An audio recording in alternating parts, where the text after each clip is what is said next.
Hello and welcome to the Anfield Boot Room. Here we are. It's the middle of the season, the turn of the year, the end of December 2028. We're over to the National Kasumigaoka Stadium. Rolls off the tongue for the Club World Championship final. I'll go over with you a little bit of how we got here in terms of games. I'll have a quick look at the squad because, interestingly, I've noticed that this is when player ratings change. So I'll give you a few examples of those, as in, your coaching staff notice that this player is different, and it's can be interesting. And then, of course, we'll play the game. Then we'll wrap up with some funny names, which will hopefully be funny. So we last left you a 2-0 victory over Hoffenheim. It was fairly routine stuff. We opened the season with a 7-0 thrashing of Manchester City. Now, recently, what has been alarming, obviously scoring 7 goals is fairly alarming in that, and we even hit the woodwork twice. 37 shots going in. They had 3 shots on target, so we absolutely battered them, to be honest. What's really been statistically very notable, and I think it's particularly the games more recently, so not games like this, where we scored 6 with 7 clear-cut chances. Okay, yeah, it is also evident in the earlier games. The level of clear-cut chances that we're getting seem to be very high this season. And sometimes it works and you score 6 goals, and sometimes it doesn't. And we'll obviously see examples of where it does and it doesn't. We see here a debut goal for Daniel Kuhn, who I highlighted as someone who might be playing a lot for me. Then I realised I had one too many strikers, so I loaned him out to AC Milan, and he's scored loads of goals and is in the running for player of the year in the world player of the year, Ballon d'Or. That's the one. So he played for Lazio last season, scored 35 and 45, played 1 game for me and scored a goal, and then has gone on to play for AC Milan. But that works because I was trying to loan out Unsworth, and no one was having him at all. And now I've got him, but his inconsistency has dropped off, so that's good. If you're keeping track of who in my squad I wasn't liking because they were inconsistent, Andy Unsworth was definitely one of them, even though he's loved by the fans. But Daniel Kuhn was sort of replacing him. So in fact, we've got the Unsworth Meister. 2-0 against Arsenal, 2 off the woodwork, 4 clear-cut chances. Solid. They didn't have a shot on target. Very nice. First game up against Juve, 2-0 against them. Formerly of this parish. Very strangely highly rated Ricardo Passos. To me, he's a bog standard central defensive midfielder, but they play him at centre back and he plays like a god. So at Nantes, he clearly extremely highly rated, insanely highly rated at times. And he's getting man of the matches playing from centre back. I don't understand. But yeah, so he's doing well at Juve. But he got sent off, so can't be that good, can he? Also playing against the likes of Alex Schultz, who I recently sold to them. Anyone else on the bench? I should also give you an update. Just seeing one of my Spain players reminded me that I'm also Spain boss. So we'll have a look at those guys as well. 2-0 win against Millwall. Pretty routine stuff. Some of the Brinkado has had a really good season. 8 starts, 12 goals. He's coming into his own. He needs to drop off his inconsistency.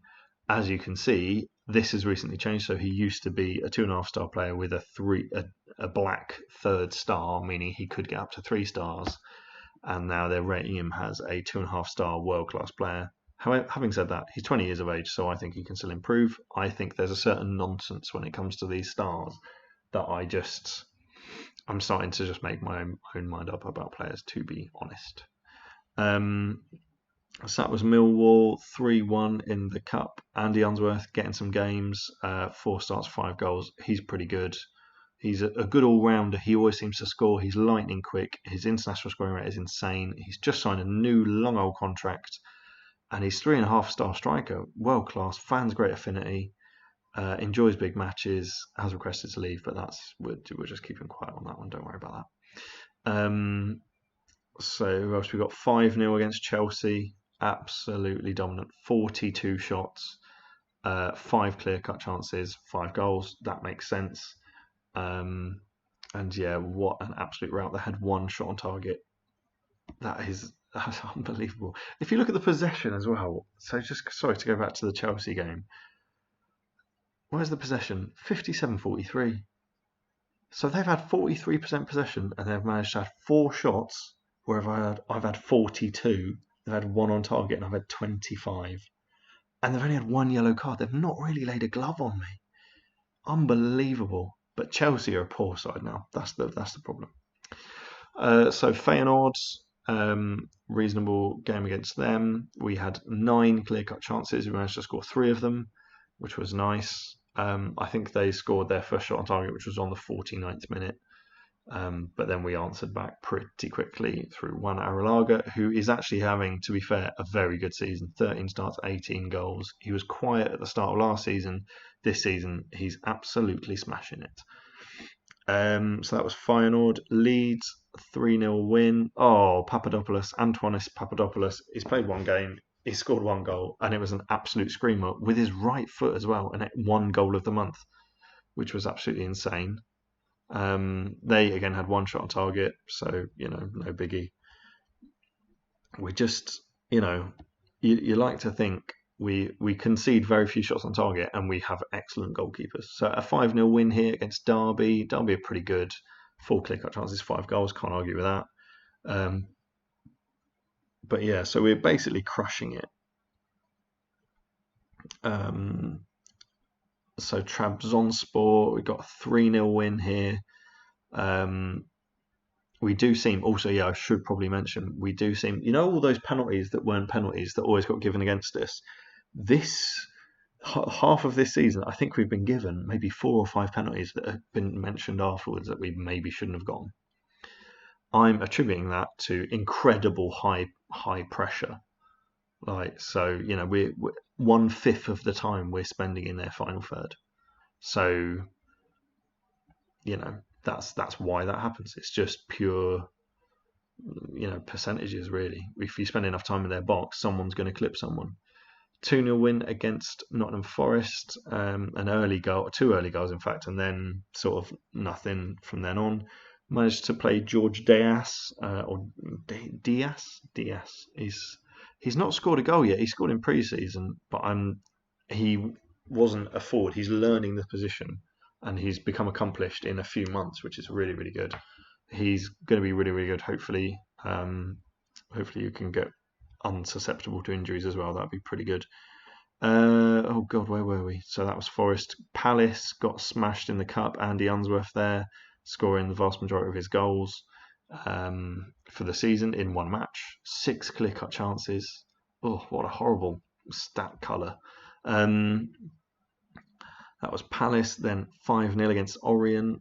Absolutely piling them in. Another pen. 2 goals in the first 6 minutes. Absolutely outrageous. 5 clear-cut chances. They had 4 shots on target. Can't argue with that. Trabzonspor again. 4-0.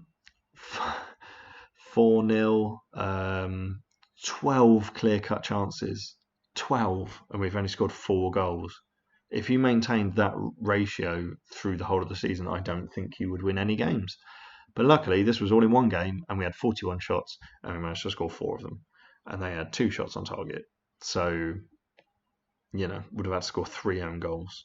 Then we stutter against Man United at Old Trafford. They're a reasonable team. They're not a terrible team. They scored, of course, with their first shot on target. Tall Nick does like to hammer him, so I'm not sure that was our first shot on target, but then we couldn't seem to break them down.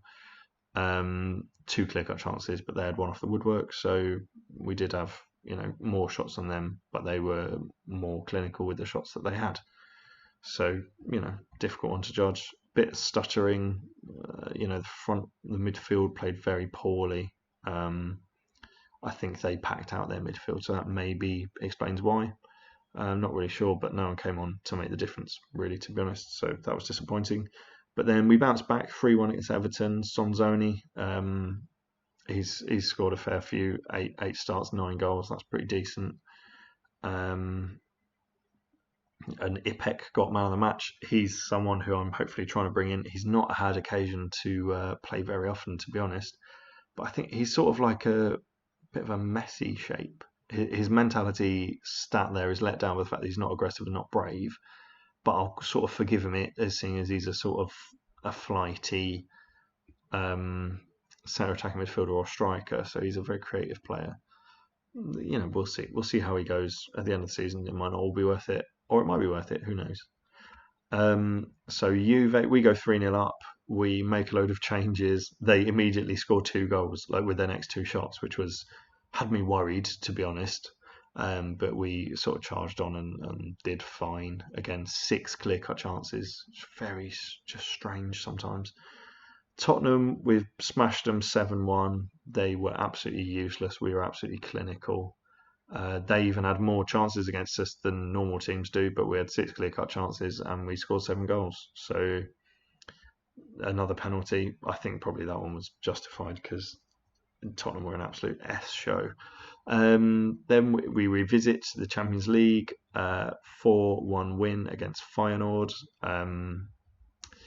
That's again, so 2 off the woodwork, 3 kick-up chances, 32 shots. They had 2 shots on target. It's pretty much, there's a similar story throughout the season, and it involves us winning, to be honest. 90th minute goal from whaaaAAAT there, thank Christ. Frontline played poorly. He came on and made the difference, which was good. Not sure. Yeah, we didn't create actually very much there, but it was good. I didn't really rate the Sunderland side going in, to be honest. They've got a lot of my cast-offs who weren't very good. But yeah, we were lucky to beat them, I suppose, away from home. Then bounce back from that poor performance, 4-0 against Reading.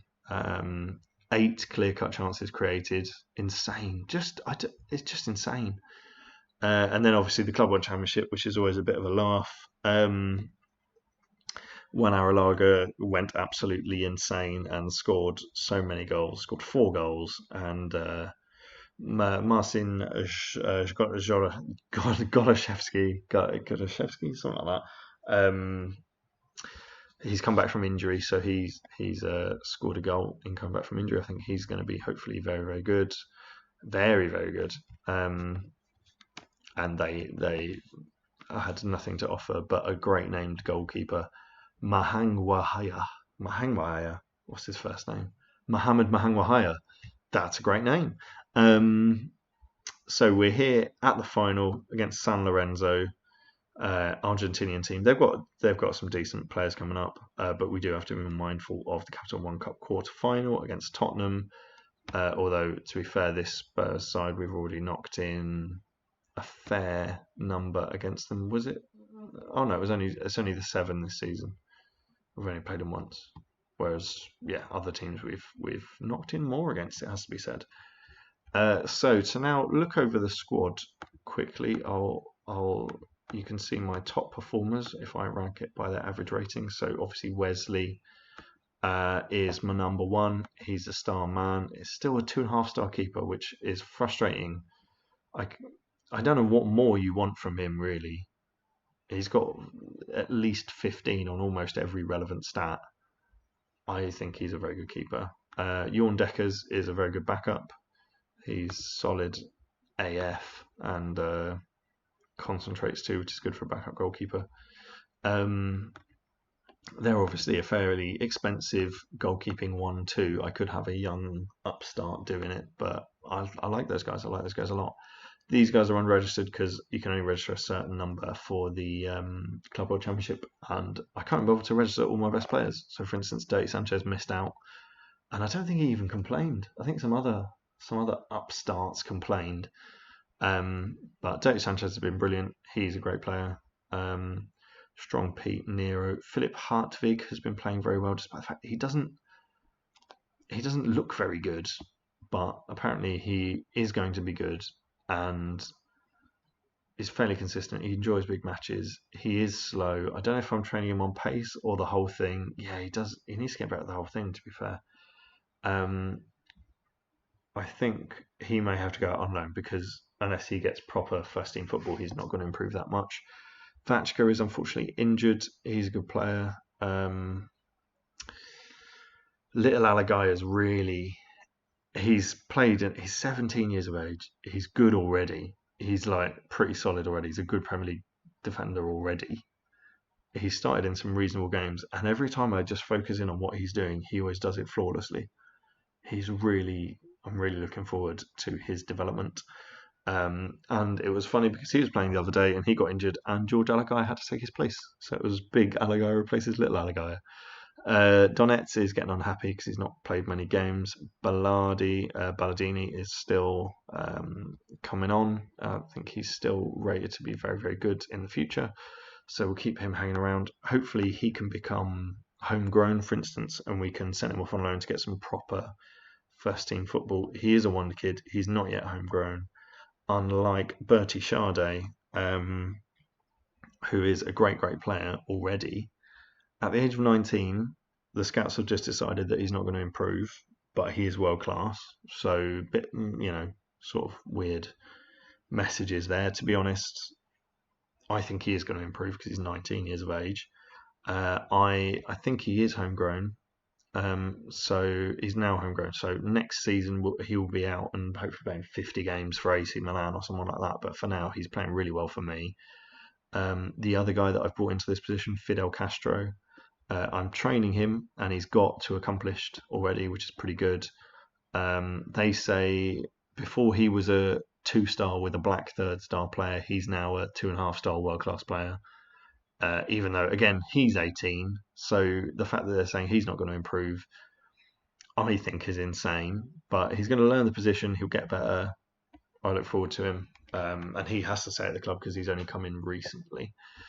Hoyos and Wonton Gil went on an insane scoring spree in the first 6 games. He scored 5 goals or something insane like that. He was absolutely smashing them in from everywhere, and obviously he can't really sustain that, but he's having a great season. So who else have we got? Ali Samir is really doing a good job. He's currently a bit unhappy because I'm picking Vladimiros over him, and he's obviously at a whole point better in terms of average rating, which is fair. Miranda's come in and done a good job. I really like him. He always seems to be doing good things and making good decisions, and he'll only improve because again he is see, they used to say he was a 3-star player. He's a 2-star player right now. They say he's world class. He's 21 years of age. He can only get better. Actually, I think potential be damned. If he's 21, he's playing in this team, he's going to get better. Stars, you have to be looking at Emiliano Heskey. Yeah, Zeluiz is playing a great supporting role. He's only played the 6 games. Milton is ploughing his usual furrow. Supporting cast of youngsters, Aristide Mvia. It's getting better training on his passing. It's not really getting better, but we'll see. Marcelo Bossi has been unlucky. He's not had that many games this season. He'll probably be... He's a 3.5-star player. So, I don't know. If you compare him to the likes of Miranda, I mean, they're slightly different positions, but... So Miranda's 2, Bossi's 3.5 stars. I'm not quite sure that's reflected there, to be honest, but there we are. Memphis is sort of still hanging around. Poor bloke is getting crippled. I hope he retires at the end of the season. If not, I tried to sell him. They said he's so committed to the club he won't leave, but he's also on 160 grand. So if I offered him a new contract, he wants even more money, despite the fact he's really crap. So who knows about that? Now, up front, I did shed some strikers, but Brinquedo is looking good. Juan Aralaga is having a great season. Sonzoni supporting. Tall Nick, 14 starts, 15 goals. That's pretty damn solid, even though his finishing has declined somehow for some reason, despite the fact he should be hitting his peak right now. Not really sure. Ipek and Unsworth supporting. Diaz also getting on when he can, but he's been obviously got a little bit injured with a twisted ankle. So that's your squad. I try to do that at pace, but I just love going through my squad and thinking about these things and designing these things, because obviously the under-21s is absolutely packed. If I take off the filter of looking at people on loan, it's absolutely packed to the rafters with amazing players who are playing insanely well. And if we just look at, for instance, value, just to give you a picture of what's hiding, minus 21s, 25 million, 21 million. You know, this is probably a team capable of surviving in the Premier League anyway. Obviously, if they had a goalkeeper.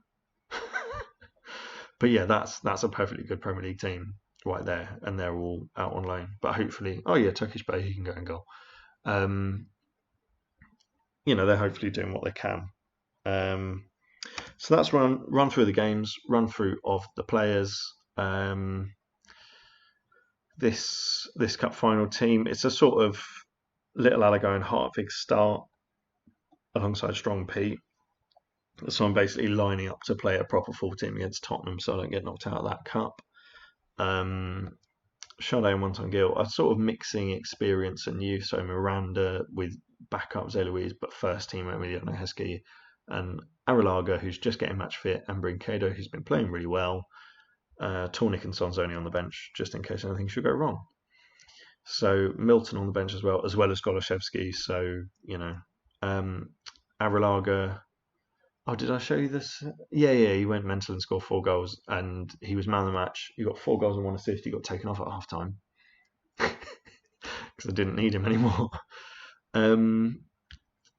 Yep. So they're not bad. They're not bad. If we'll take a stroll through their players, you know, they're no what? Okay, well they've been gifted a guy who's really good. What the hell? He doesn't exist. Oh, if the guys they've been given that don't exist are going to be that good, I am going to be given the runaround today. I'm crossing my fingers and hoping for no more ridiculously good made up people, because that is just silly. Because I did scout these guys before. Obviously I did, because I'm me. And I sort of thought, oh yeah, I'll pick my team based off what I've seen rather than what might pop into their bloody squad for no reason. So okay, he's okay largely. I'm gonna smash him though. I'm not gonna smash him. Hugo Clock. I think I highlighted him as a funny name. You know, Centurion. He's okay. All right, let's check out their bench. It's going to be packed with made up people who are bloody fantastic. No, but some decent players. So you know, they're okay. They're okay, but I'm thinking with the experience I have on the pitch, I should be able to get away with it, and have been getting away with it up until now. It has to be said. Although, again, having said that, if I check out what happened last season, oh, he's not bad. Let's give him a little scout. I know, I think he's actually not good, but still. Right, if I check out what happened last season, can I do...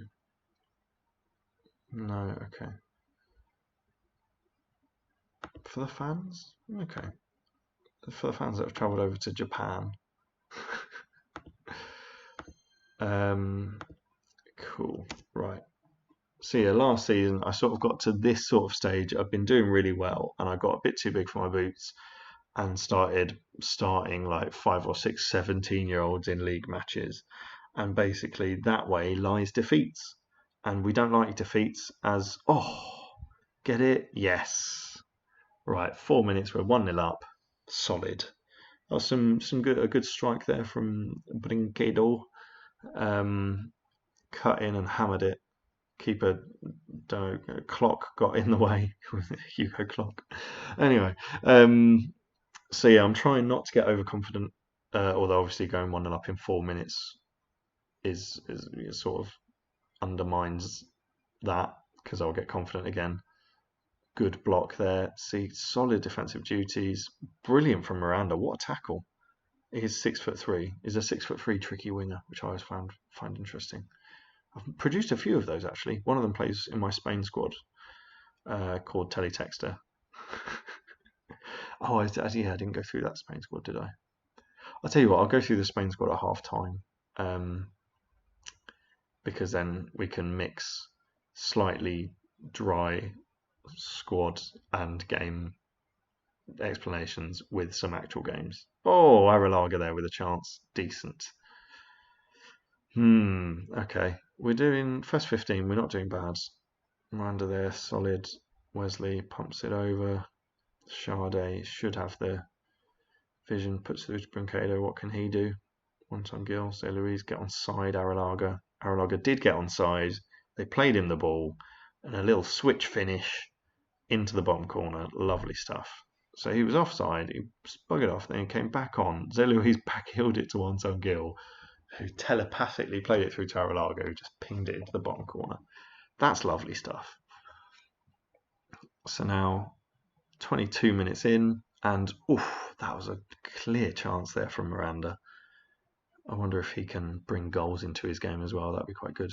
Wow, what a crap ball there from Zé Luís, who has been, to his credit, as a supporting star when I've sold Andre Luiz. If you remember him, he's having an absolutely stunning season at Barcelona, and he's changed his hair.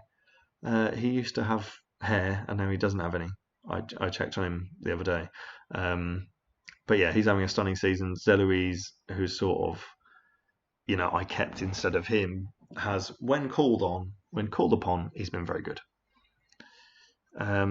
It's good defensive stuff from my team. Brincado he's good in that role. I think he's better as the slightly more withdrawn striker on the left than he is at the cutting edge, because he's got great dribbling, he's got good creativity, and how's his teamwork? Because obviously I've discussed previously playing tall Nick in that position because he's a greedy bugger, has its drawbacks.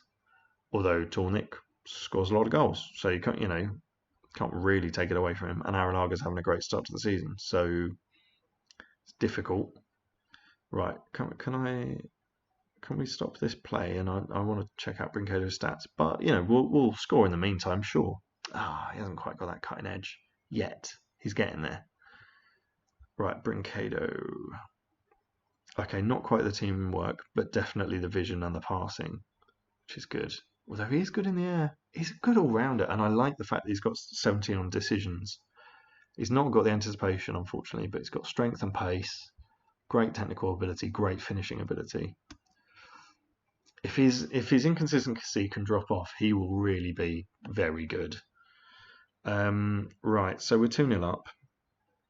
I want to preserve Arrillaga for the Tottenham game. I'm going to bring on Sonzoni. I'm going to bring on Golashevsky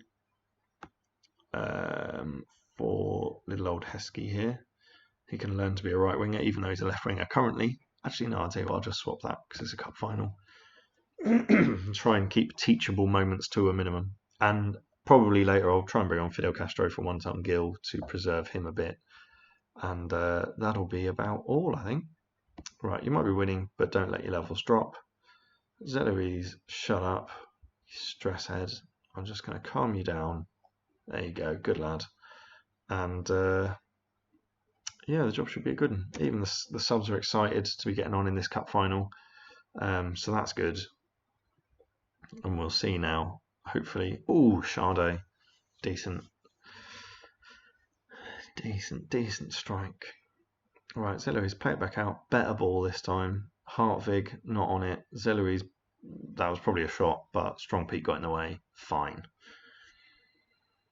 Oh, I didn't look at the Blimmins. But right, before this match concludes, I'm going to look at the Spain squad. So we can then excitingly conclude what's going on. So, where did I take over?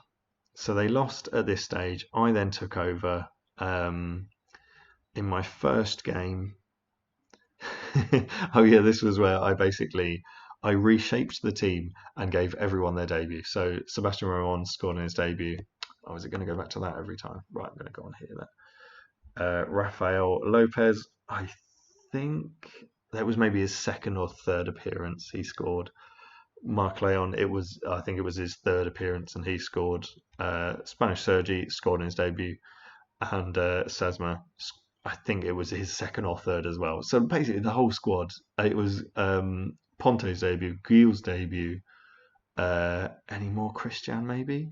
Oh no, maybe it was his second. We got Telly Texter, formerly of this parish, really weird, lanky, great in the air winger, but he's physical, he's good at crossing, so he's not bad. Marco Asensio, formerly of this parish, good player. We've got Vallejo on the bench and JJ, who's good, formerly of this parish. He's a Spain regular. He plays for Real Madrid. Ayala, yes, formerly of this parish. Tomás, yes, and Arrillaga, obviously. So I thought these were both Nations League games, so I saved the good team until Switzerland. We are, of course, I should mention, playing the Hamburger formation. We brought in the likes of Johnny Banez, who's great, formerly of this parish, of course, now playing at Man United. Matthias Bianchi, who is good, but he's coming back from injury, so he's actually better than that. But he's good, and I once tried to sign him on a free and was not allowed by the board. And I believe Real Madrid signed him on a free.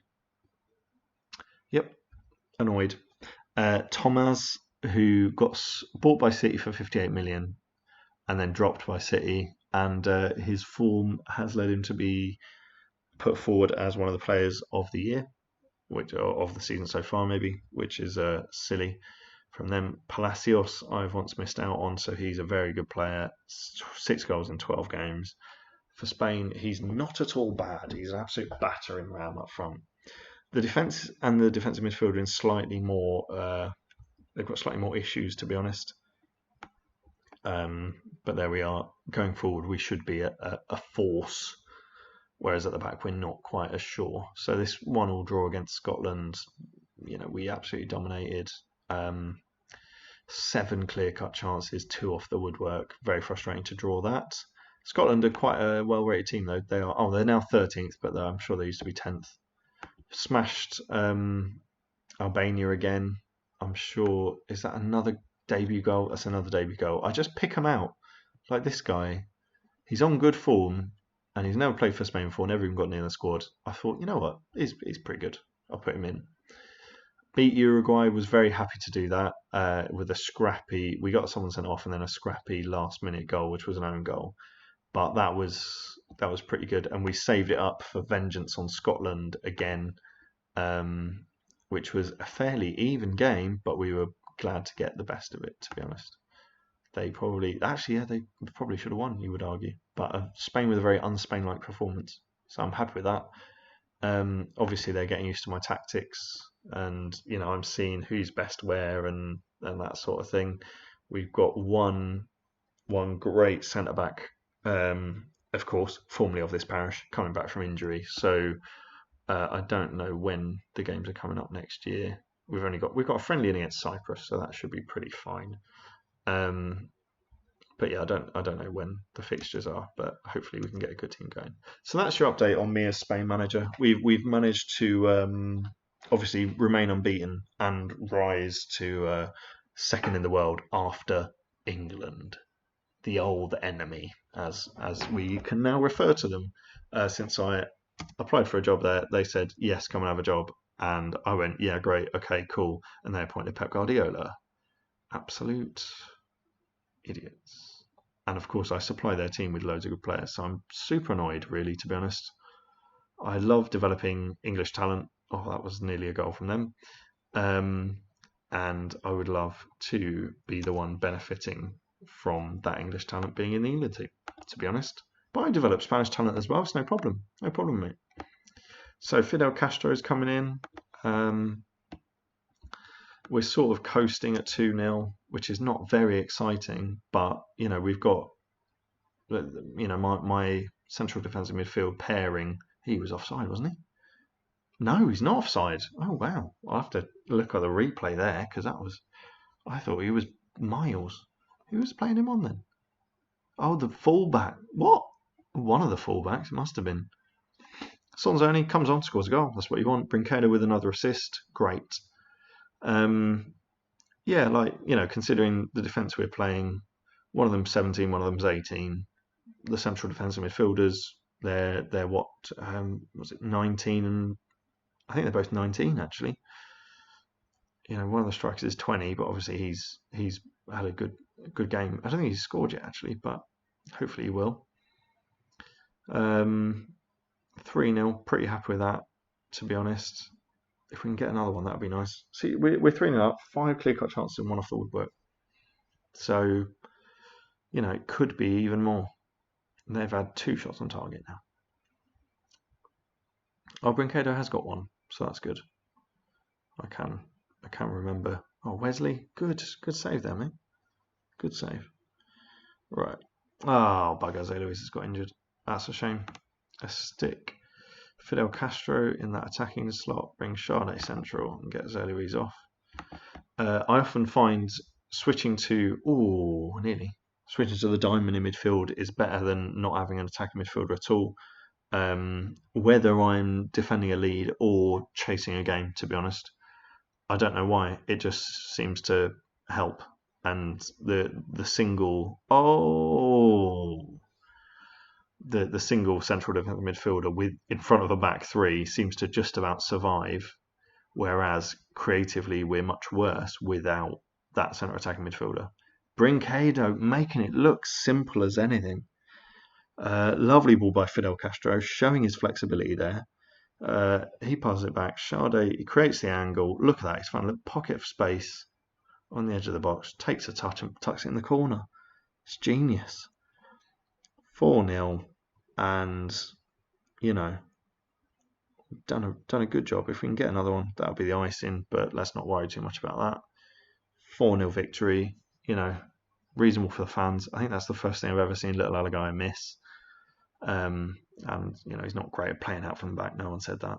Hartvig is a bit more basic, but although his ratings have been insanely high, and everyone's excited. Yay! Brinkado gets player of the match with a goal and an assist. Absolute hero. Enjoy your success, you bunch of heroes. So Heskey with the first goal, one time Gil with an assist, Arrillaga with a goal. Fidel Castro came on, got an assist. Sonzoni came on, got a goal. Happy. Marcin Golashevsky is making his way back to match fitness, and then from there he'll make his way on to superstardom, hopefully. Arrillaga finishes as top scorer with 5, most of which he's only played 1 full game, two halves, so that's fine. We lift the Club World Championship. Brinkado was man of the match. Hope Zé Luis is not too injured. It doesn't look like he is. It looks like he's probably just very tired, which is not an injury, mate. We've now won it a lot. And then that's 6 back-to-back. So hopefully next year we'll be somewhere else. Obviously that is touch wood, because we should win the Champions League. Been in charge for many years. Alex Lee, don't give me that lip. Many think maybe the time is right. You can't say many and then maybe. It's like some maybe think, many probably think. No, sod off. I love it here. Also, Spain is my new challenge. And I've got a new phone, so I'm going to play Football Manager on mobile. So sod you don't know. Wesley's great. I love this competition. I've won it a lot. How do you feel? Great. Was it great? Yes. Is it great for the players? Yes. Fidel Castro now able to perform this position well. I will wait until he has perfected that ability completely, and then I'll take him off that training. Consecutive wins. They sang songs of praise, and watched me and the other guys celebrate. Great stuff. Confidence. Did the board care? Oh, the board kind of cared, but only 60%, so not too much. Gerard says I'm good. Brinkado, I don't want to praise him just yet. He can do better than that. He got the top assists though, which is quite nice. Biggest overachievers. They reached the 3rd place playoff. Wow, great. Okay, that's all good. What else was I going to look at? Oh, I just thought of something to look at. Bugger. What was it? Oh yeah, we haven't really looked. Oh no, well not that at all. Obviously, that's good as well. Back to Liverpool. Oh yeah, that was it. So just going to look at the club likes and dislikes are so funny. So Memphis is still a legend. Arrillaga is obviously up there. Origi is up there. He's gone on to not be very good for Burnley, but the fans still absolutely slate me for selling him. Ali Samir is a legend. No idea why, but he is good. And obviously I'm up there, which is nice. And Emiliano Heskey, which is good. Here we've got some players, Tornix in there. Balotelli, which is nice. Carlos Baiano, who has signed for bloody Everton on I think a free, which is absolutely disgraceful. Call yourself a Liverpool icon. Absolutely disgraceful. And Lionel Messi sneaking in there as well. Favourite personnel, Paul Pogba, who's since gone on to do pretty well at Paris. Scored 5 in 9 starts, but they've brought him on 13 times. That's strange. I wonder if he's struggled for fitness or something. Andy Unsworth, unaccountably, they think he's Liverpool born and bred, even though he's obviously from Watford. One-Ton Gill, which is, I don't know why he's not a legend as opposed to Ali Samir, because he's played way more games for Liverpool. If we look at, so this total, okay, that total doesn't reflect. So he's played 24, 26, 29, 34, 38, 37, 33, 39, 33, 39, 15. So come on, he's played nearly every game for when we've ever been good. Same with George Alagaya. I don't get how this guy isn't a club legend. He is. So yeah, 23. I'm sorry, I'm pointing here to the overall number of games. So 33, 34, 40, 35, 39, 39.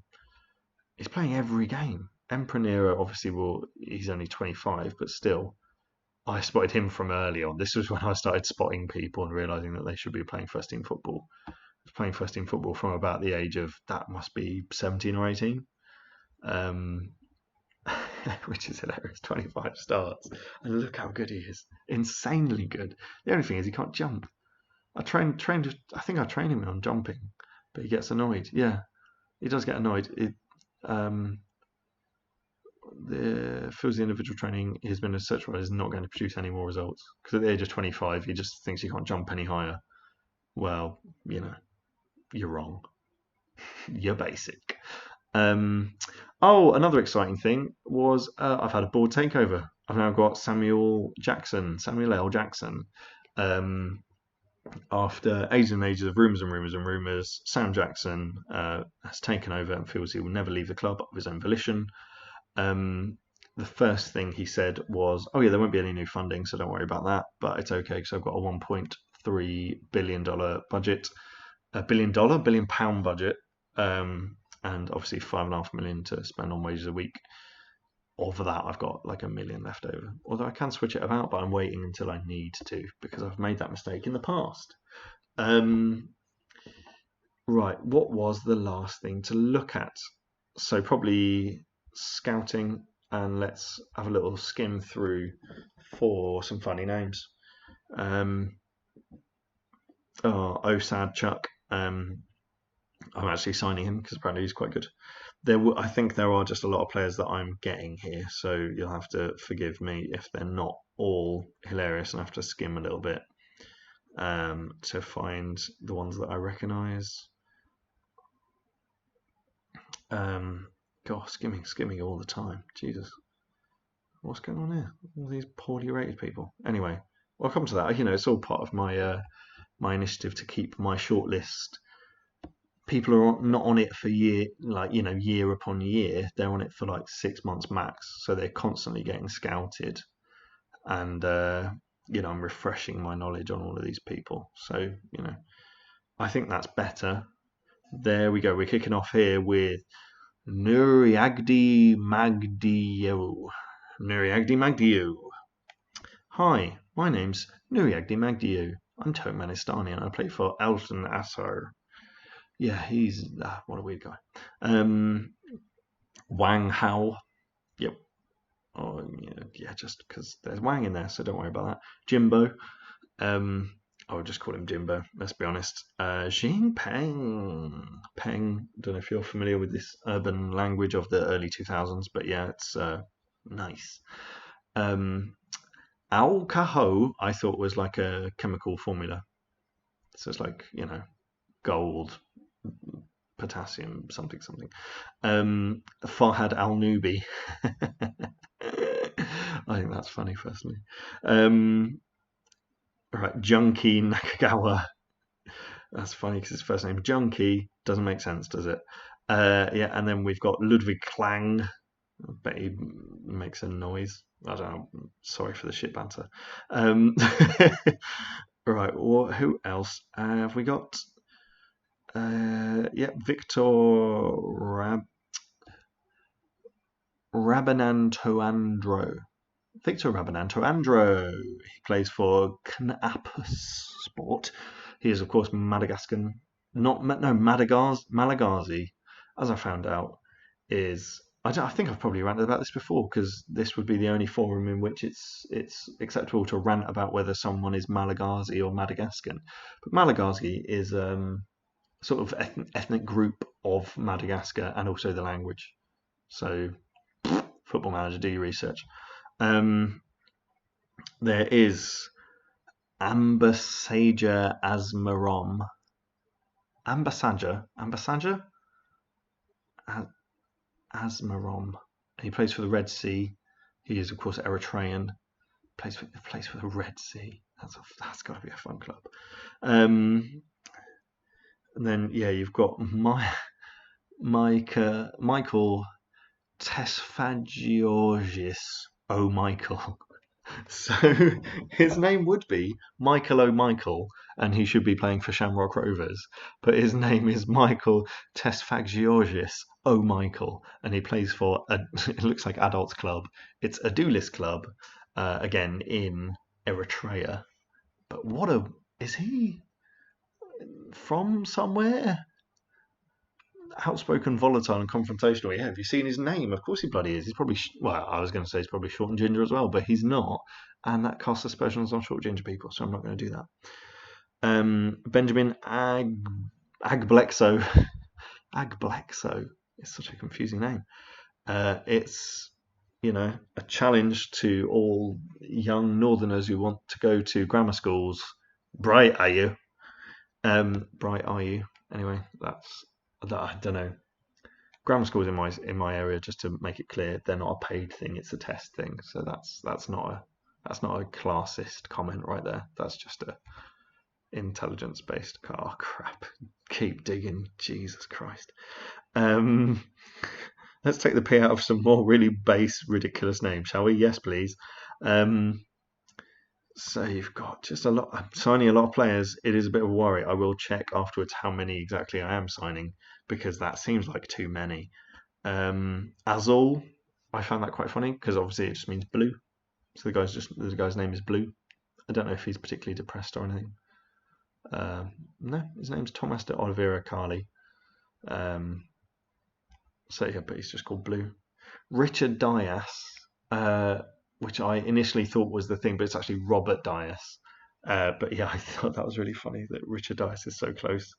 Gerson is not actually in there because of his name. He's in there because he was when he first came in. Oh no, he's 15. He's a 15-year-old. He's 6'8", and he's 14.5 stone. And I thought that would make Ben laugh because a 6'8", 15-year-old is a funny thing, really, isn't it? He's really good in the air, obviously. He's got really bad acceleration. Again, unless he's built like Usain Bolt, pretty obviously. But yeah, that's a bit of fun. Where else can we look? We've also got Spiwak, which reminded me of a story of when one of Becky's cousins was asked what his unborn baby brother or sister should be called. He said, "Oh God, I've forgotten it now." For a boy, it was Spiuk, and for a girl, it was Spiak, because he's a fun guy. So yeah, Marcelo Spiak. There's just Steve. What? Steve. Which obviously he's from Brazil. He is Brazilian. He would be called Esteve. As Elmo Nunez. Elmo knows where you live. Which I thought was funny. Shusha. that is the name of a vegetable, and also I believe that this is the guy. No, okay, there's a different guy. I'm gonna have to find him. Was it Lou and Kath? Lou and Kath sounds like an old couple. Oh no, so yeah, it does sound like an old couple. Um, oh, that's a shame. There was one guy who, is it him? Let's hope it's him. Santos. There he is. Low self-belief. I feel you, fella. I feel you. He's enthusiastic, but with low self-belief. Oh, bless him. But all these other people like Yuri Snadger, I'm actually signing, as well as Gurpender is the last one, which to me sounded like an Indian name of Gurpinder, but he's actually an Irish guy called Gur. There's an Irish guy called Gurpender. What a weird name. What a silly thing. Yeah, but there's the funny names. I hope you enjoyed them. They're a bit of a roller coaster. As we tend to finish, this was going to just be a quick episode. I think I've been going on for probably about an hour. I'll show you the Prem. Arsenal have done well to catch up. I'm sure, actually. Yeah, I have a game in hand and I'm 3 points ahead, but still, I'm surprised that anyone's really keeping track with me, seeing as I haven't lost. But yeah, since minute one, I've pretty much been on top, so that's been good in the Prem. The Club World Championship I've now won. The next round of the Champions League is against Borussia Mönchengladbach, who Liverpool, I'm reliably informed, actually met in the Champions League final in 1977, and Liverpool won on that occasion. So I'm hoping to carry on that form nearly like 50 years later, should we say? Is it 50? Who knows? Let's say 50 years later. The Super Cup is already won. The FA Cup, we've got Ipswich Town, so that should be fine. Capital One Cup coming up, in fact, we've got Tottenham. And then we've won the Community Shield already. So hopefully by the fact that no one takes the Capital One Cup very seriously, we can win that. Hopefully we can get through the FA Cup as well, and the Champions League. And the league, I'm hoping, will take care of itself as other people drop off, as they tend to. My goal difference is already 52, so if it comes down to a tight race, I'm pretty well stocked, to be honest. Okay, and with that, I hope you've enjoyed that very comprehensive episode, as they all are, I think. Yeah, and just I'll say goodbye for now, and hope you come back to the Anfield Boot Room when we've got another episode for you. Thank you very much. Bye.